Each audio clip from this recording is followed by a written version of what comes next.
Seahawks fans, wherever you may be, thanks for listening to the show. Join your hosts, Bill Alvstad and Keith Myers, as we talk Seahawks football.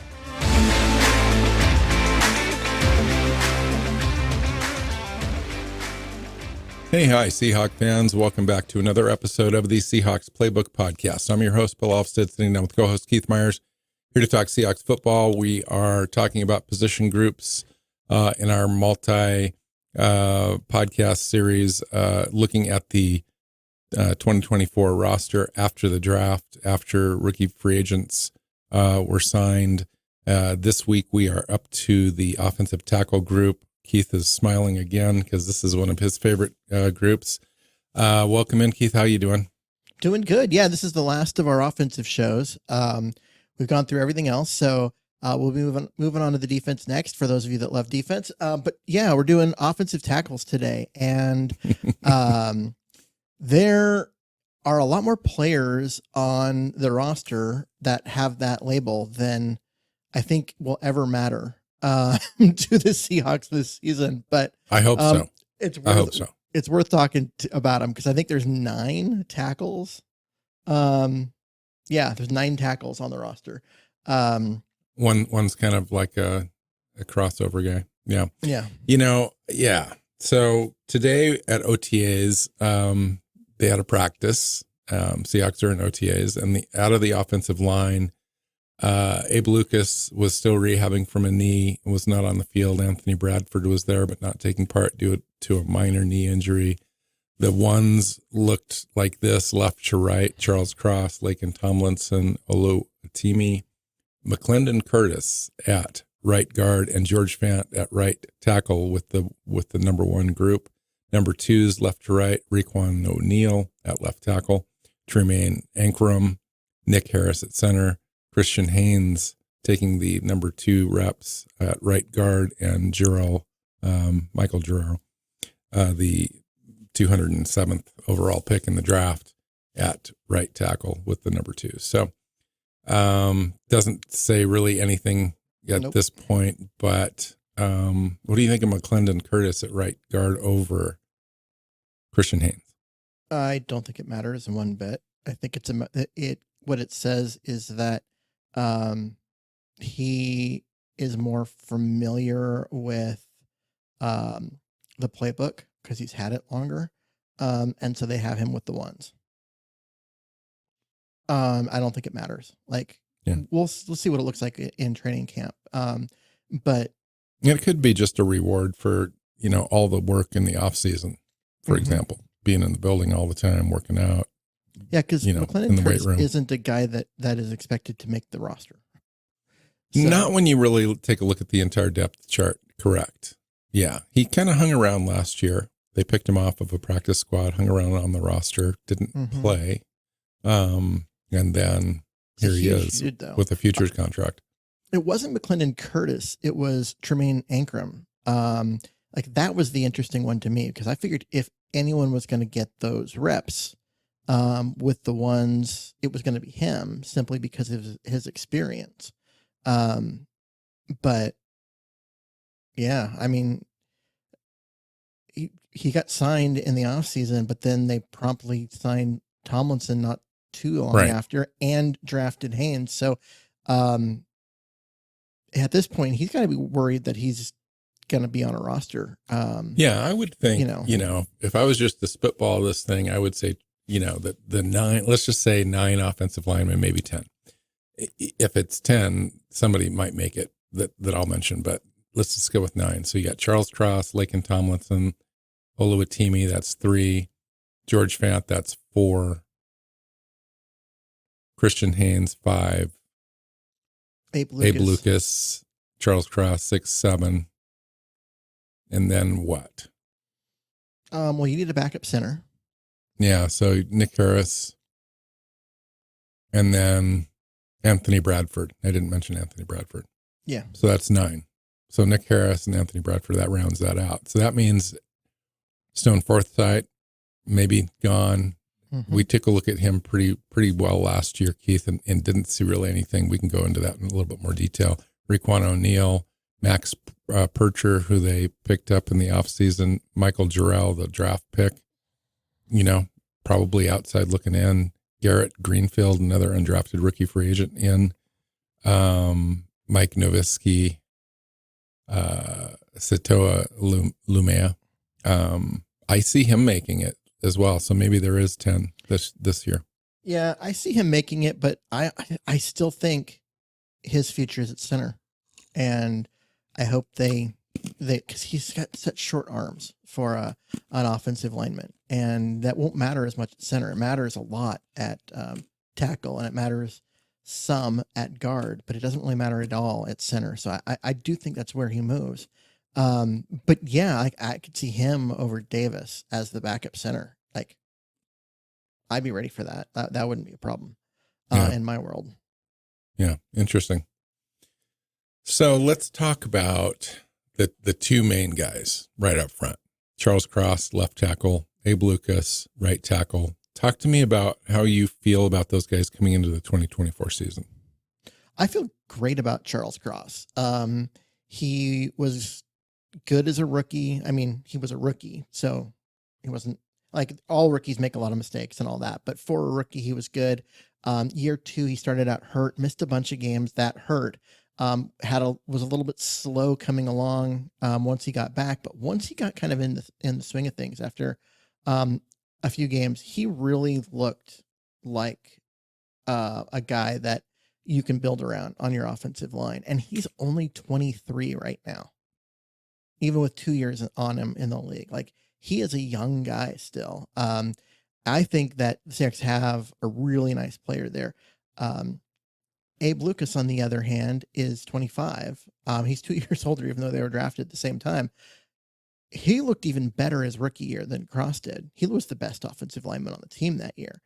But he did something to his knee and barely played last year. And when he did, he was not effective. He's had surgery on it. We don't know how it'll be. But everything for him comes down to that knee. If his knee is back 100% like it was his rookie year, the Seahawks have 2 really good tackles. If his knee is problematic and it's more like it was last year, that's going to be a major problem for him. So talk to me a little bit about how those guys fit in the scheme, in the total offensive scheme, and then the offensive line scheme specifically. Those 2 guys, honestly, those 2 guys can play in any scheme. Pretty athletic guys, more or less. They're really athletic guys. They're strong. They've got great both feet. sub 5.0 40s and jumped out of the gym, etc. Yep. Lucas was a guy that we didn't expect to be able to run block right away because of the fact that he played at Washington State when they were air raid, and they ran the ball like 4 times all year. But he came in and really just showed that wasn't going to be a problem. And he's got kind of that mean attitude and blocks through the whistle and all of that kind of stuff. And was really good about it. Like I said, for him, it's just, we don't know where the state of his knee, and we hope that it's, something that's been fixed and it's not like a degenerative thing that haunts him. Yeah. Pete Carroll did mention the word degenerative, correct? Or something to that effect. Yes. Like at some point last season, kind of an off the cuff kind of remark about where he was at in his, availability and so forth. So, not exactly sure. I mean, Pete's always kind of hit or miss on what he says as far as it being legit, but when he says something like that about a player, it's like it kind of brings it to your attention because he normally hedges a little bit more than that. It does make you wonder a little bit, but at the same time, like he might have meant something else, couldn't think of that word, thought this one was closer, and so maybe it's, I don't know. We need an actual update, medical update on him, and before we really know what's going on. But yeah, I mean, I think that it is a legit worry that, with his knee, that he might not ever be the guy that he was as a rookie. And that's really sad because he looked really damn good. And I'd love to see him back out no there, doubt. like mowing people over. Absolutely. Because he's a great right tackle. He's a right tackle with left tackle skills. Like his footwork and pass blocking were great. But he's just playing on the right side because that's what he did in the past, and because Charles Cross exists. So, right now, you just got to kind of take the coaching staff at its word when they say, yeah, he had surgery, and yeah, it looks like he's going to be ready to go for the season. Now, I don't know if that's ready to go for training camp or ready to go game one. They wouldn't just throw him out there without a few practices. So, I would imagine they'll bring him along slowly, and then, kind of find out where he's at on the, second or third game of preseason and be ready to go. I mean, that would be the best case scenario for him. Worst case would be somehow he's got a setback, tweaked it in camp, unable to start the season. And then we take a look at a player we picked up in the offseason in free agency, Keith. George Fant comes back to the Seahawks after several years being gone. Yeah. So he was, for those of you that whether you remember him or not, he was a guy that came in, not a football player, basketball player. 2016. Yep. One of those guys that went to the regional combine, not even like the scouting combine, impressed enough people that he worked his way onto a contract.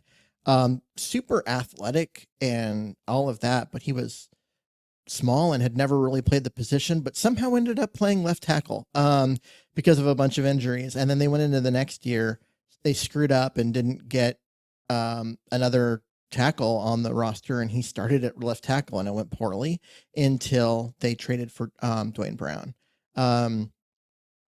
But there's a lot to work with there as far as his athleticism and everything. So he left and went to the Jets and signed a surprisingly large deal given his he'd taken more snaps at tight end than tackle for the Seahawks when he signed that contract. Yep. Because he was the guy that was always eligible. Because they ran a lot of six offensive linemen that year. But he signed a pretty lucrative deal with the Jets, given his experience, and did okay. I mean, eventually played his way kind of out of that job as they upgraded the position, but as he continued to learn, looked competent. And now he's 31 and got to be a free agent, and he came back and signed with Seattle, and he is their Abe Lucas backup plan. And they did not want to go into the year like they did last year with okay, if Lucas can't go, who's next, and not liking the fact that they don't have anyone. So they Stone Forsythe, is their option, right? Or you kick somebody out like Anthony Bradford or something for a game or whatever. Yep. So they went last year. Forsythe actually started the year on the left side. And God, what was the guy's name that started on the right? Run blocker who couldn't pass block to save his life. Oh God. I can't remember. Well, a guy was an undrafted free agent the year before and all that, and he just never really developed into anything better. Eventually he got cut. He's no longer with Seattle. And Forsythe moved across the line when Charles Cross got back, and played right tackle. And I want to believe that there's something there to work with Stone Forsythe. Last year was very disheartening in terms he got a lot of playing time and never really showed any of the promise that he has. It just never materialized in something that made you feel good about him going forward. Which is too bad because, I mean, this guy's 6'8". He's got tremendous length, just incredibly scary long length, to make it hard for guys to get around the edge. He's got really quick feet for a guy his size. He should be an elite pass blocker. He was not an elite pass blocker. And he's a better pass blocker than he is a run blocker. Yeah. So he was really bad last year. He was really bad at run blocking. And was not a good pass blocker either. And he should be, like, talent-wise, he should be a good pass blocker, but he bends a lot at the waist. His form is pretty poor. He leans on people. He gets caught like kind of lunging at defenders and they just go right around him, and just a lot of like really dumb stuff that you'd think by this point, in his life, they would have coached some of that out of him, but he's 26. And honestly, I think he might not make the roster. Right. It might come down to Abe Lucas. If Abe Lucas is healthy, I don't know. I don't think Stone Forsythe makes the roster. If Abe Lucas is on the PUP list or IR to start the year, well, then they might keep him around because he has experience and hopefully he's better. I think Stone Forsythe can get cut and eventually make it to the practice squad. I mean, he doesn't have any real competency on tape for other teams to kind of pick him off. So he'd be kind of one of those guys where I wouldn't worry about it too much. He's going to stick around the team probably at least one more year because he knows the offense. It's a transition year anyway. And he doesn't know the offense though. Nobody knows the offense. You know what I mean? He's kind of been in the Seahawks. He's a known quantity as far as upper management and John Schneider and so forth. And, that he's to me, he's expendable. I mean, you brought George Fant in, and that was kind of the writing on the wall for Stone Forsythe for me. Mm-hmm. You're going to have 4 tackles on the roster, and at least one more, probably 2 more on the practice squad. Yeah. So Michael Jarrell maybe has a chance to make it. Stone Forsythe has a chance, obviously, and then somebody else that might swing back and forth there between guard and tackle might be an option. Yeah, because you're going to see the two starters, right? Lucas and Cross. You're going to see George Fant. Like those are 3 out of your 4 tackles. Who the 4th one is depends greatly on what happens at camp and stuff, of course. But if Lucas isn't one of those because of the injury, I think Stone Forsythe becomes the 3rd. And then someone like Michael Jarrett is the 4th. If Abe Lucas is healthy, so that Fant's the 3rd, I could see Stone Forsythe being off the roster and Michael Jarrett still being the 4th. So Jarrell. Yeah. Yeah. And a guy like Satoa Lumea played tackle in college, coming in, penciled in to be a guard. But he's got all that experience at tackle. He could slide over in a pinch if you needed him to. So that to me is a guy that you're probably going to keep on the roster just because he's got some scheme diversity and can play 4 spots in a pinch. I'm really interested in. I have no idea what Max Pritchard is. I'll tell you what Max Pritchard is. He's 6'7", 325, and he's only 24 years old. So the Seahawks brought him in. He was born in Italy. Spent last season with Detroit before he spent time with the LA Rams. He was part of the International Player Pathway Program with the Rams. The program was established in 2017. He played American football with the Heidelsheim Invaders in Germany and the Swarco Raiders in Austria before signing with the Rams in 2021. Max Pritchard. That's and not a single down in the NFL. So, I don't know. They saw something. They brought him in. He's really big. He's still young, and hopefully he's, where they can continue to coach him up and he can continue to get better and they can do something with it. He's just intriguing is what he is. And he might be terrible. I don't know. I honestly don't know anything about him as a player. I am interested. It'll be a fun thing to watch when camp starts. Yeah. Interesting. And I don't know if he's playing on the right or left. I would assume the right, but I would too. Let's talk about a player that nobody knows about, but everyone hears his name, Roquan O'Neal. 6'4", 307 pounds. He's 24 years old. He started all 13 games in 2022 as UCLA's left tackle. He's started, I think, close to 35 games overall in his college career after, before he transferred to UCLA. We picked him off of a practice squad last year, and he stayed on the roster. They wanted to protect him, obviously. New scheme, new regime, same player. Mm-hmm. What can we expect, or do you have any idea what we can expect? Honestly, I went back and I looked at my notes on him from when he was coming out, and I was like, yeah, he's not a left tackle. He's a guy that needs to move to the right or move inside. He's only 6'4". He doesn't have impressive length, but his feet are pretty good, and he plays with a decent amount of power. So moving him to guard maybe not is not a bad thing. But the Seahawks have left him at tackle. They haven't moved him. They've kept him out there. And they're And giving at him left a chance. tackle with the twos, as I mentioned in practice earlier. So he's been there.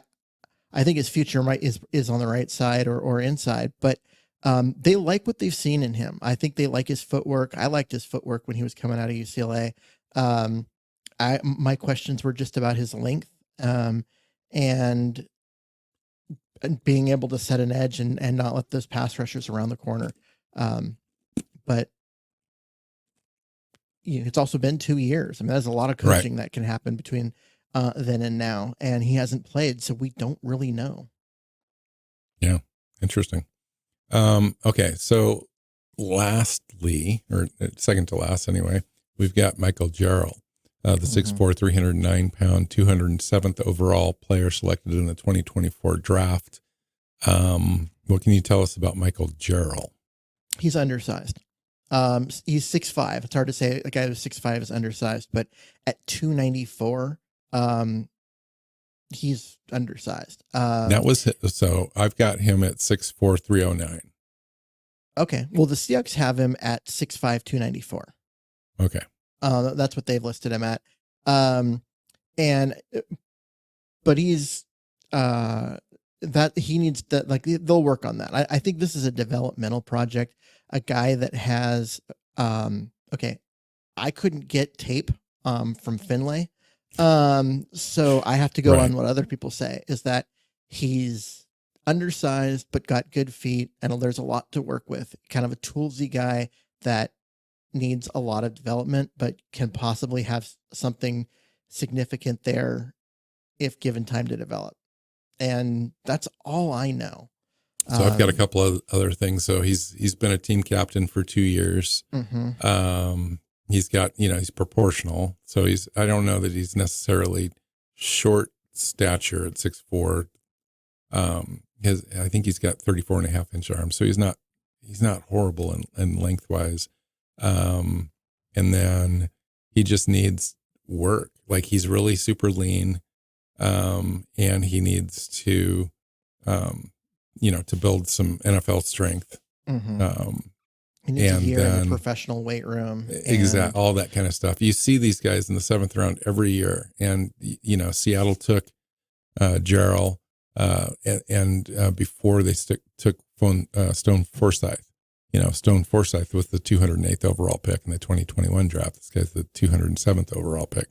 And they need time. They need the ability to come in and be coached, especially from a small school like this. Now, he did play in like the Hula Bowl or something like that to give him some experience against top line competition, or at least better competition than he was accustomed to. And he did fine with that transition. And I think that's the upside they're thinking, is that while he played at a small school and doesn't have a lot of experience, he's got the athletic traits that they like, and they need him to stick around for a while and try to figure it out. So total practice squad candidate for me. Oh, absolutely practice squad candidate, but I think a worthwhile one, because I think he's a guy that you can work with that. Because like I said, you can get him. Why draft him? You did, because it's just a priority free agent. You were worried that if it got to the end of the draft, either other people were wanting him and you weren't going to be able to get him, and they wanted the developmental guy that they could, that they saw potential really high ceiling on. And so they drafted him. I mean, that makes you feel a little better, right? I mean, you're back into the 6th round instead of, buying a 7th round pick or whatever and picking him a little later. Maybe they heard something that he was going to get picked and decided to pull the trigger. There's a lot of reasons. the upside's there, and I think that's the key with there is all the athletic traits are there. The upside's there. He needs coaching, he needs experience, and he needs a year of bulking up.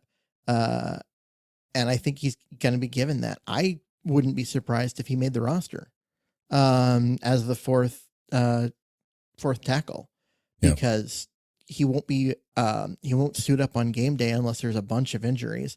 And that will allow them to protect him so that they don't lose him and give him an opportunity to learn and do those things. And maybe by midseason, they think he's ready to go and then they can, he'll be available to play if need be. But I honestly think there's a good chance he makes the roster.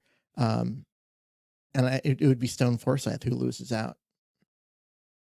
So one last name to mention, Garrett Greenfield, undrafted rookie free agent, 6'6", 311 pounds. He only has 33.5-inch arms, which dictates that the guy is going to move inside, but they still have him listed as a tackle on the roster. Mm-hmm. The unique thing about him, well, a couple of things. A, he had a 38.5-inch vertical, which is unheard of for a guy that size.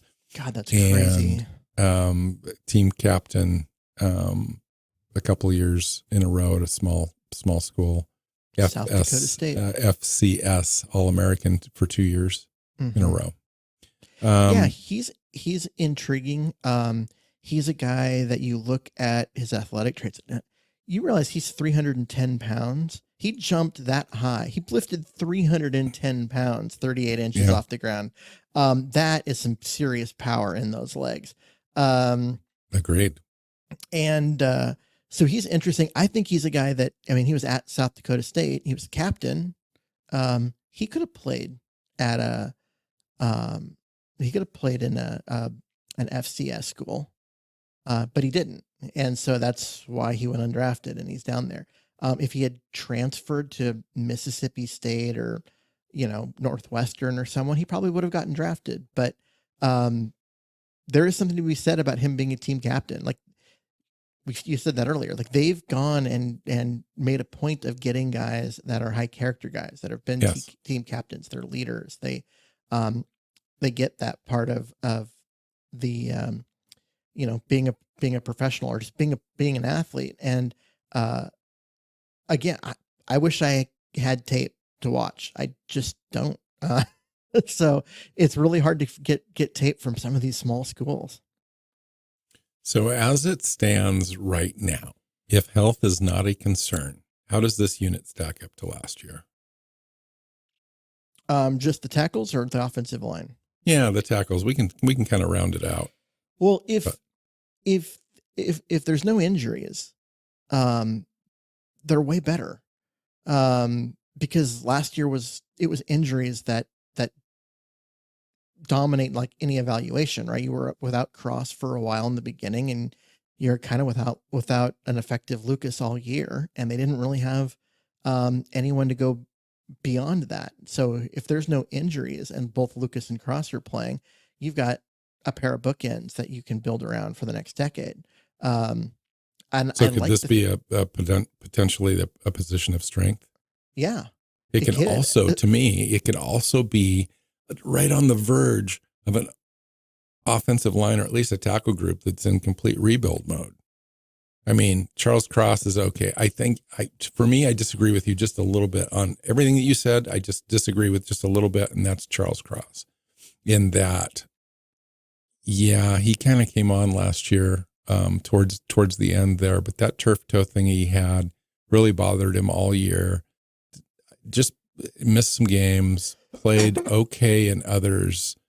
I thought it was a sophomore letdown season for sure. I thought for sure he would come in and just kind of build on what he had done as a rookie, and I failed to see that. Personally, I'm not an offensive line guy.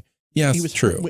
And I think that if you look at what he was doing down the stretch, once he started to get healthy, he was one of the better tackles in the league the last 3 or 4 weeks.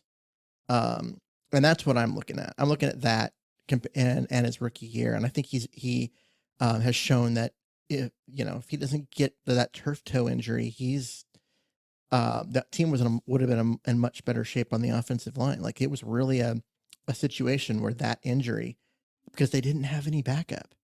And then especially when Lucas is out all year, that they don't have, now they need both backups and they only have one. It was really a problem last year. And I like the fact that they went out and got George Fant. I think they overpaid for him. I wish that they'd spent that on. It's a lot of incentives. I mean, playing time goes up, he gets paid. If he doesn't play, he's like 3.5 or something like that. Yeah. But it's one of those things where I think that, okay, I can whine about salary cap usage and all of that, but it comes down to it. They didn't have a backup. They didn't have a tackle that they could depend on if one of the starters got hurt. Now they do. They like George Fant as a guy that can come off the bench and play and be competent. Okay, so now round this complete offensive line into focus as far as how the entire unit works together, potential-wise for this year, and what's the worst case scenario? Well, okay, so the ceiling for this unit is really high. The floor on this unit is really low. It's very young. They're very young, Keith. They're very young. And very inexpensive, by the way, too. Yep, I think we've got the second lowest cap space used on offensive line in the league, which doesn't surprise anybody, considering that's been their last 13 years. True, but it's not that they haven't invested in it. They've started investing in it.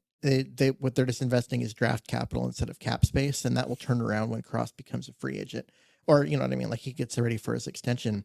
But the worst case scenario here is that Lucas's knee is bad and none of the left tackle options work out because there's a lot to be very concerned there.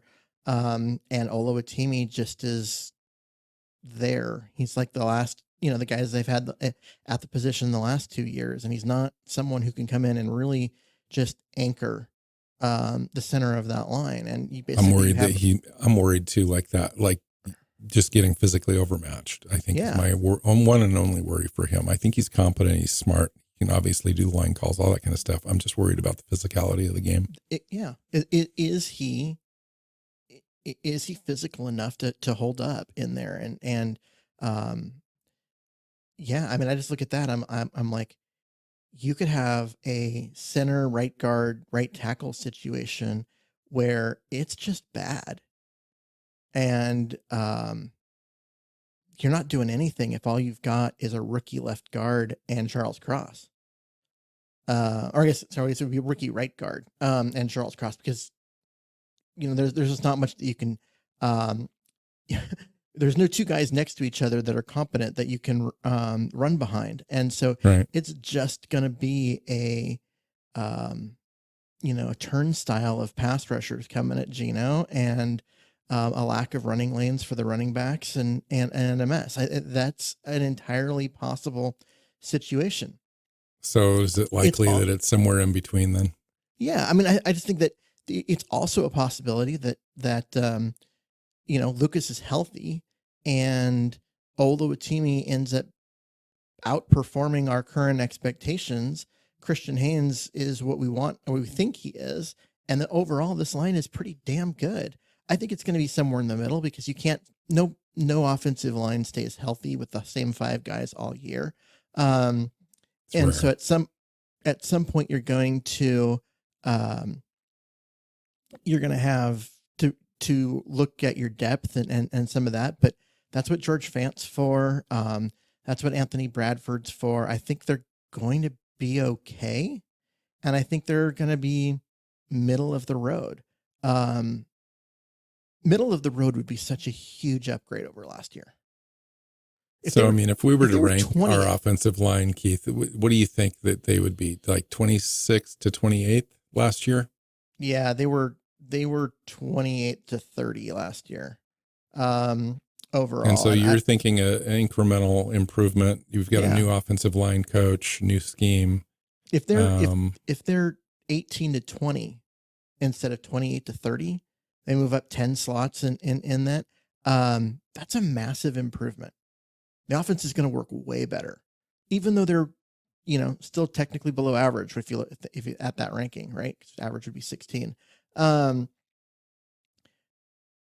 yeah, and it's incremental improvement, and you get Oluwatimi, his first real starts of his career. You get Haynes, that you get it's just such a young line. I mean, um, So Haynes will last be a question. rookie. Bradford and Oluwatimi will be in year 2.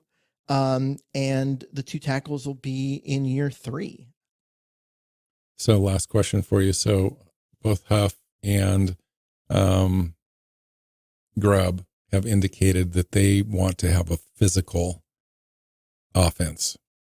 Does this offensive line tell you that they want to be physical? And what can we expect out of the run game this year?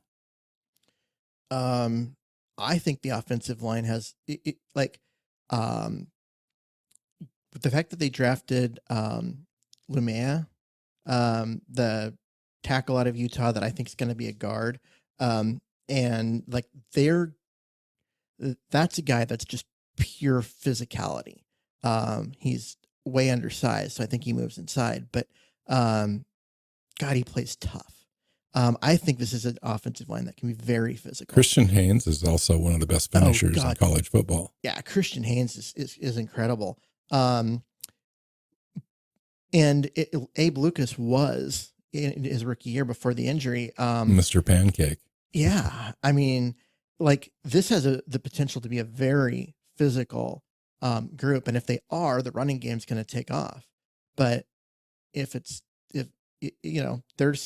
there's some reasons for concern. I mean, Oluwatimi is not going to be a physical center. Well, you never know. I mean, he may have spent the entire offseason in the weight room and comes in with 10 more really solid pounds on his frame, and just totally lights it up. I mean, I would love to see that. And why not? I mean, the kid is a dedicated football player. He's been around for a long time. He's won the Outland Trophy Award and Remington Award as the best center. He's got a lot of pride. Coaches probably got with him early in the offseason and said, "Hey, listen, here's what you got to do." I'm sure he did it. Yeah. I want to see it. I'll put it that way. I want to see it. Because right now I all we can do is say, well, what did we see last year in his limited play? Yeah. And in camp and stuff. And it was a guy that was undersized and got pushed around a little bit. So I think that he is not, at this point, he is not a guy that's going to be overly physical. And yeah, I mean, with what they're doing at left guard, I don't know if that's going to be particularly physical either. So, there's some reason to be concerned, but there's also some reason that you can tell the type of guy that they want. They want the guys that block past the whistle, that are physical, that pancake people. Like those are the guys they went looking for, and they found a bunch of them.